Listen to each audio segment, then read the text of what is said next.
السلام علیکم ورحمۃ اللہ وبرکاتہ۔ محترم ناظرین، عالم اسلام کی مشہور و معروف شخصیت مفتی اعظم پاکستان حضرت مولانا مفتی رفیع عثمانی صاحب رحمۃ اللہ علیہ کے انتقال پر علمی حلقہ سوگوار ہے۔ ہر طرف حضرت کے چرچے ہیں اور ہر طرف لوگ غمزدہ ہیں۔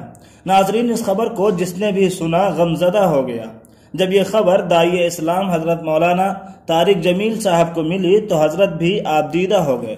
چنانچہ حضرت مولانا طارق جمیل صاحب نے اپنے ٹویٹ میں لکھا، مفتی اعظم ابن مفتی اعظم مفتی محمد رفیع عثمانی رحمہ اللہ اب ہم میں نہیں رہے۔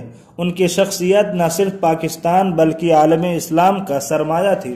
ان کی وفات پر دل بہت غمگین ہے۔ اللہ مفتی صاحب کے درجات بلند فرمائے اور لواحقین کو صبر جمیل عطا فرمائے۔ ناظرین، دعا فرمائے کہ اللہ رب العزت حضرت مفتی صاحب مرحوم کی بال بال مغفرت فرمائے، ان کے درجات بلند فرمائے اور جنت الفردوس میں اعلیٰ مقام عطا فرمائے۔ ناظرین، آپ سے درخواست ہے کہ حضرت کی دعائے مغفرت کے لیے کوئی دعائیہ جملہ کمنٹ باکس میں ضرور لکھیں، ویڈیو کو لائک اور شیئر کر دیں اور ہمارے چینل کو سبسکرائب کر کے بیل آئیکن کو ضرور دبا دیں۔ السلام علیکم ورحمۃ اللہ وبرکاتہ۔